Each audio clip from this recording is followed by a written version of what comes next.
Hugues Chabot, viticulteur à Brignoles, qui va nous présenter son témoignage de compostage et d'utilisation du fumier dans ses vignes. À vous. Oui, merci Jérôme. Bonsoir à tous. Donc voilà, Hugues Chabot, je suis viticulteur au domaine de Ramatuelle à Brignoles, donc dans le Var. Ça fait, alors justement c'est intéressant de dire, non seulement je suis là pour partager mon expérience de compostage, mais pas seulement, mais je dirais plus largement d'utilisation du fumier de cheval. Ma première expérience avec le fumier de cheval, c'est il y a 10 ans. Voilà. Avant une plantation, donc une belle parcelle, hein, plus de 2 hectares. J'ai reçu du fumier équin avant épandage, le temps que les voyages des camions se fassent, etc., et que je mobilise les moyens pour le mettre en place. Il s'est écoulé, on va dire, bien 6 mois. Cette première expérience m'a permis déjà de constater plusieurs choses. L'hétérogénéité de la matière première.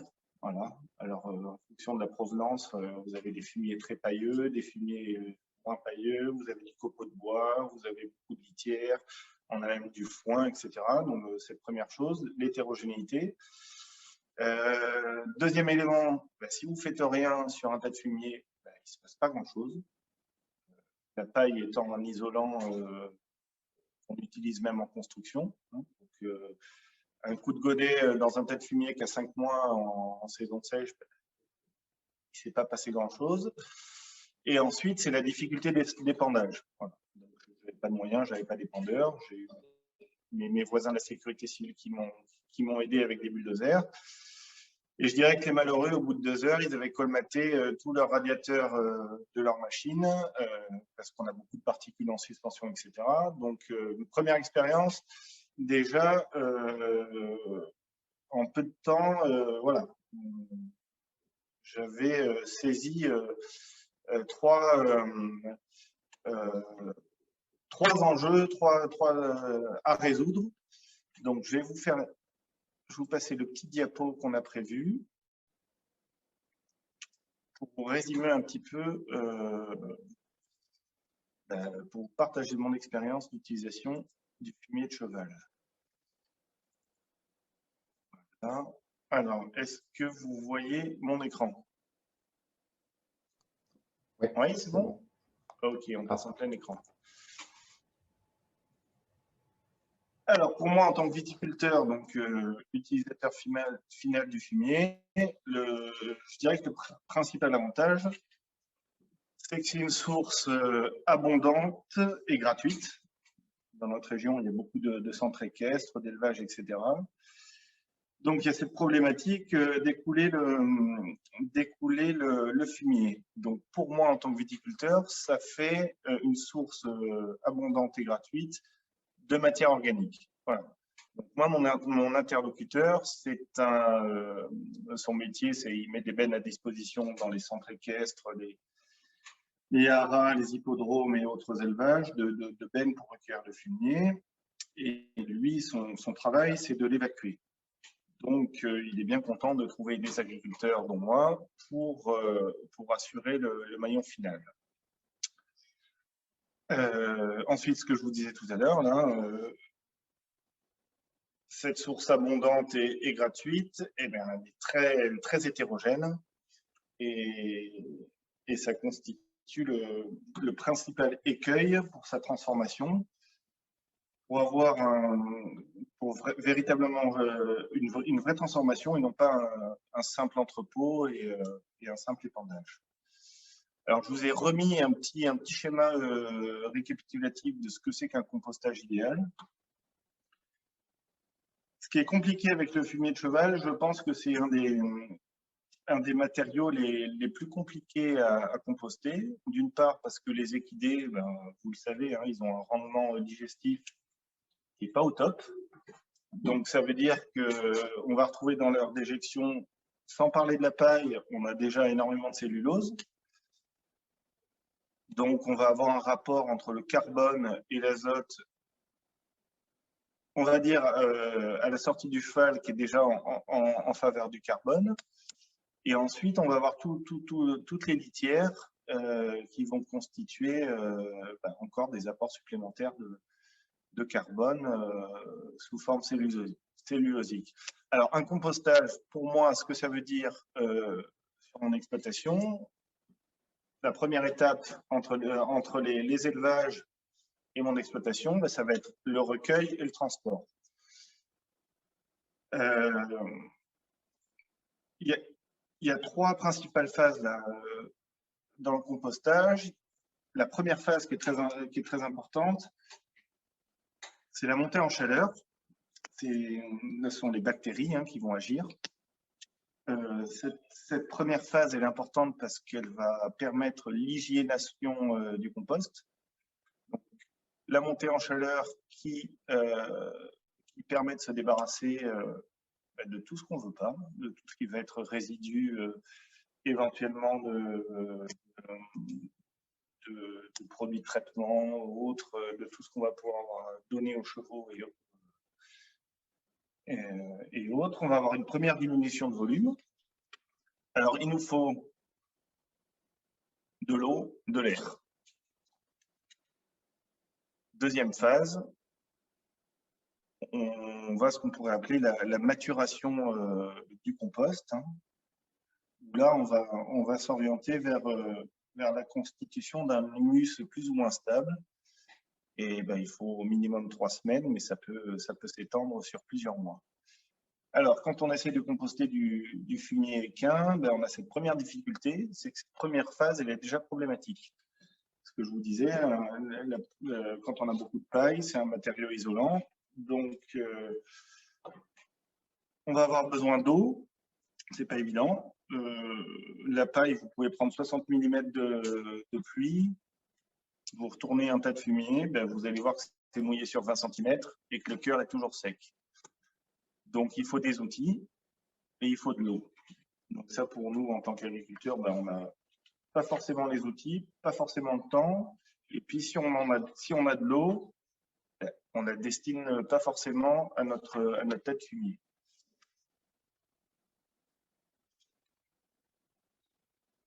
Donc, c'est ce que je vous disais, voilà, l'humidification qui était nécessaire. Donc, ça, c'est très variable. Moi, j'ai constaté en fonction des dates d'apport. Pour moi, c'est beaucoup plus facile de travailler un fumier qui va arriver en automne, puisque déjà, les bennes dans les élevages, ne serait-ce que pendant la période de collecte avec les pluies, ben, j'ai un fumier qui arrive déjà bien mouillé. Pour vous donner un exemple, ce que j'ai reçu tout cet hiver, j'ai un tas sur ma plateforme, c'est sec. J'ai pris 30 mm de pluie, c'est comme s'il n'y avait rien eu. Donc, il faut de l'eau, de la chaleur, de l'eau et de l'air pour notre première montée en chaleur. Et moi, ce que j'ai comme outil disponible sur mon exploitation, c'est un tractopelle, avec les limites techniques que ça a. Alors là, la photo que vous avez devant vous, c'est un joli compost. Enfin, c'est en cours de maturation, qui a déjà fait sa montée en température et qui, on va dire, qui est en cours de maturation. Alors.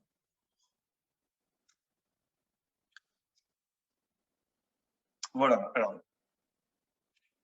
moi j'ai utilisé donc, très vite j'ai vu les limites que j'avais techniques et sur la matière première pour arriver à avoir du compost. Donc ce que j'ai fait assez rapidement, c'est que j'ai mélangé le fumier de cheval à des broyats verts, des broyats végétaux très fins, qui sont beaucoup plus denses, qui sont plus humides. Ça permet de faciliter la première phase, cette phase de montée en température. J'ai également testé le broyage du fumier avec un broyeur qui normalement est destiné aux déchets verts.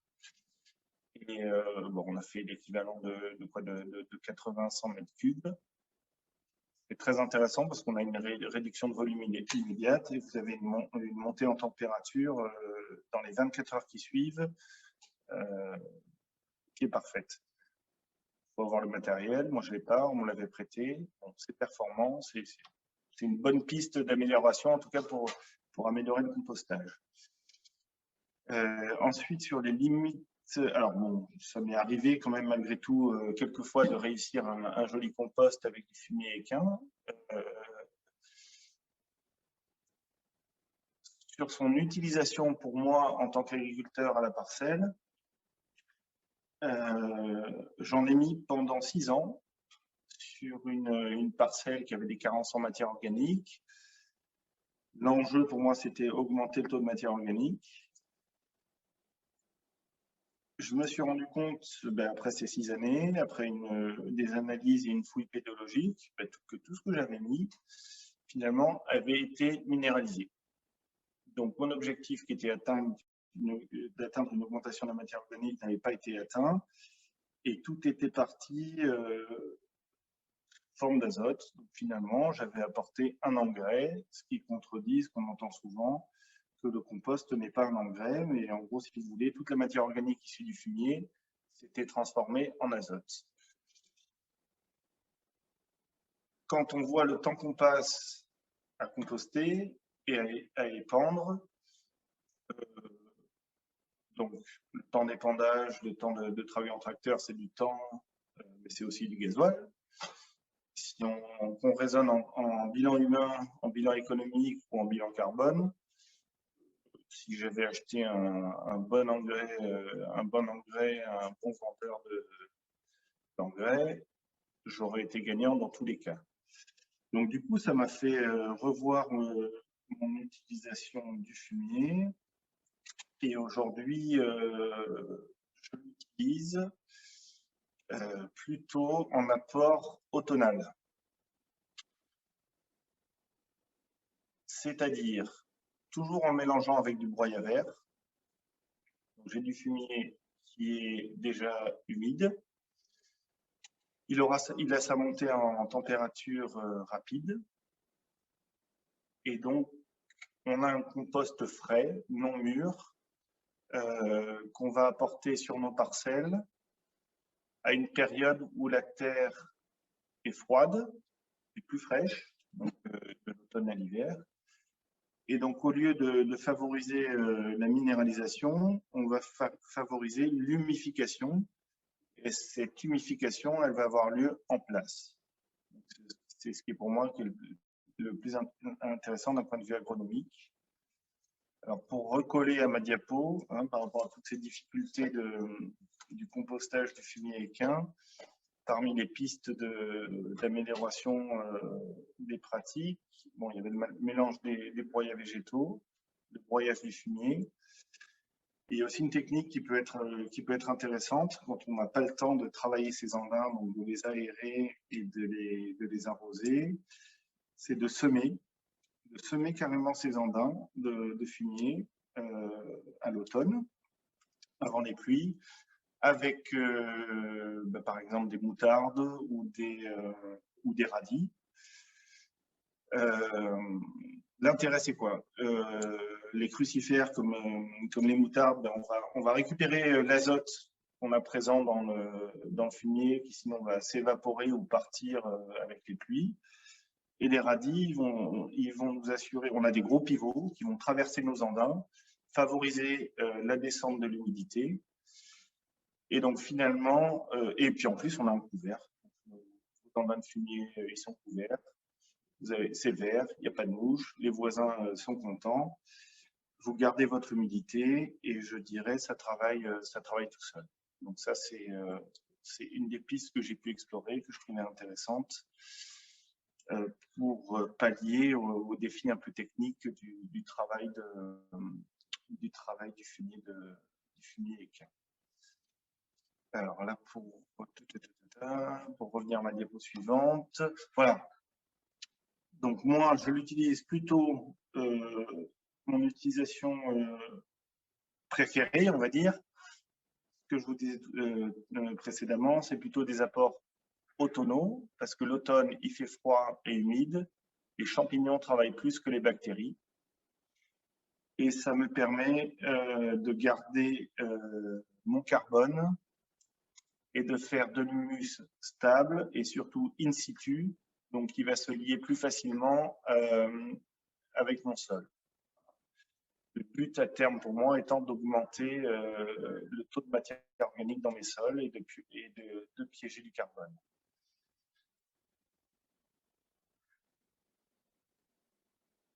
Et puis alors dernièrement, je vous ai mis les dernières diapos, c'est une utilisation un petit peu inédite. Donc là, vous bénéficiez d'un scoop.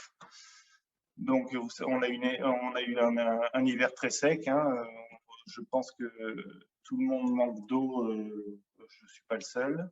Donc tout le fumier que j'ai reçu depuis Noël, ce que je vous dis, j'avais un énorme tas absolument inerte.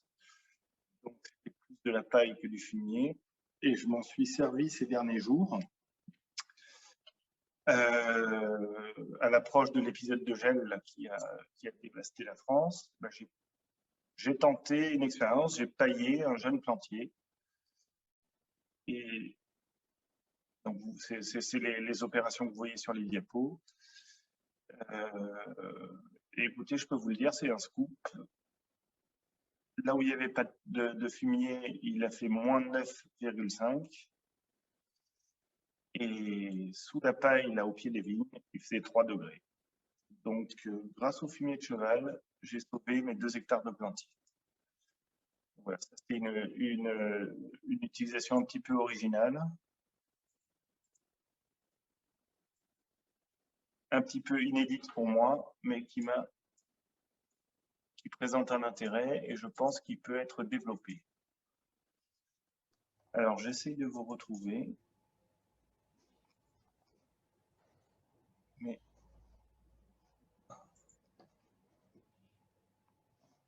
En haut, tu dois pouvoir arrêter le partage d'écran. Il y a beaucoup de choses.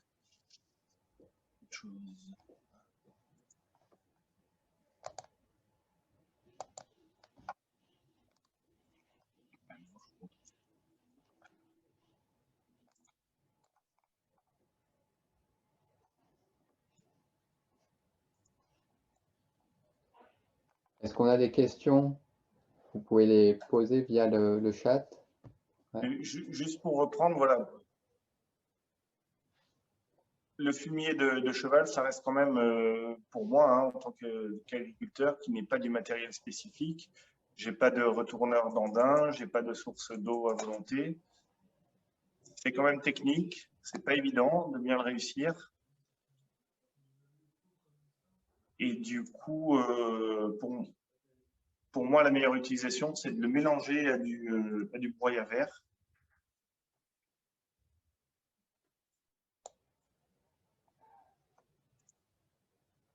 Et de privilégier des apports d'automne.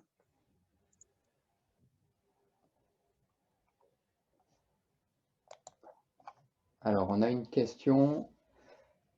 Est-ce qu'on peut développer un peu l'aspect protection des vignobles contre le gel? Alors, bien volontiers. Donc, moi, l'expérience que j'ai tentée sur 2 hectares, en fait, j'ai couvert en épandant mon fumier très pailleux, hein, qui ne s'était pas décomposé, avec mon épandeur vigneron. J'ai épandu au pied des vignes, donc au pied des vignes qu'en plus j'avais plantées il y a seulement 10 jours, qui avaient démarré.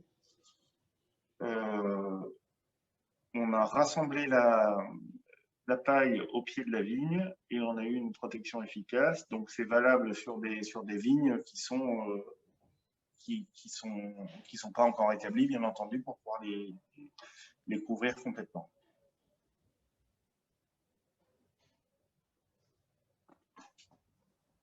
Très bien.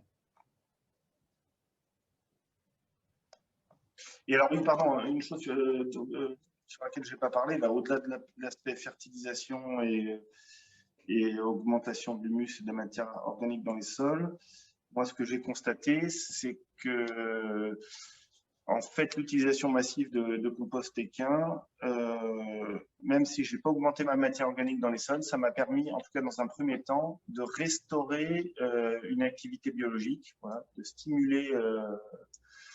Je pense que c'est idéal parce qu'on a tous ces fragments de paille, donc c'est des grosses surfaces des champs, c'est des supports sur lesquels les bactéries dans un premier temps et les champignons viennent très facilement, beaucoup plus c'est beaucoup plus facilement que sur des broyes à verre ou des produits plus ligneux ou des produits plus azotés comme du fumier bovin ou encore pire de la fiente de poule. Et donc, je pense que c'est très intéressant d'utiliser le fumier équin pour remettre de la vie dans les sols comme primo-intervention avant d'aller au-delà avec des couverts végétaux. Et je pense que pour moi, c'est un des principaux atouts du fumier de cheval. Alors, on a un commentaire. Je pense que l'apport de déchets verts aide à structurer un andin et semble être efficace pour un fumier sur copeaux. Alors, je ne sais pas si tu en expliques. Oui et non. Un fumier sur copeaux, le problème du fumier sur copeaux, c'est que justement, le copeau, c'est de la lignine déjà, à la différence de la paille qui est de la cellulose. Donc, amener du déchet vert, on ramène de la lignine. En tout cas, d'un point de vue purement mécanique, c'est sûr que du déchet vert, c'est broyé très fin. On a une plus grosse densité, on va garder l'humidité. Ça reste super intéressant de le mélanger un fumier de cheval. On va gagner en densité, on va gagner en humidité.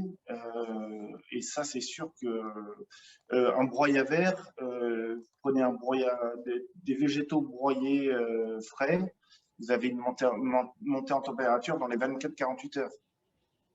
Vous démoulez une benne de fumier, elle peut rester pendant 6 mois sans qu'il ne se passe rien, parce que ça foisonne, parce qu'on n'aura pas les conditions. Et je trouve que l'association des deux est très bien, parce qu'on a la cellulose de la paille, on va avoir l'azote du crottin, qui va nous stimuler les bactéries au début, et on va avoir quelque chose de plus ligneux avec le broyat vert. Et à mon avis, il y a une bonne synergie entre les composés et quelque chose de plus, la texture même quoi, du broyat. Super. Merci pour ce témoignage. On va laisser la parole à Gérard Chaubeau et Sébastien Guérini. Une dernière question, rapido. Avez-vous quantifié votre augmentation de l'activité biologique? Alors ça, c'est une très bonne question. On n'a pas d'indicateur. Hein. Je pense que ce serait super d'avoir une méthode de diagnostic, d'évaluation de l'activité biologique. Je dirais aussi, même par rapport à l'utilisation du fumier en tant que tel, moi, ça fait quoi? Ça fait 15 ans que je fais tout ce que je peux pour aller on va dire, dans le bon sens. Donc, utilisation de fumier, de compost, de broyat à verre, de couverts végétaux, de semis, etc. Et voilà, on a très peu d'outils pour arriver à évaluer nos pratiques et l'impact. Donc, je dirais que le meilleur diagnostic, pour moi, c'est la diversité florale, puisqu'on va avoir de spontané, de regarder un peu la flore bio-indicatrice. J'ai des taupes, voilà. Je ne pensais pas qu'il y en avait dans le Var. Il y a 15 ans, j'en avais jamais vu. Ça fait 3 ans que j'en vois. Des lombrics, là où j'en voyais pas. C'est purement empirique, c'est difficilement quantifiable, mais je dirais que bon, c'est des indices suffisants pour se dire qu'on n'a pas fait de bêtises en tout cas. Merci.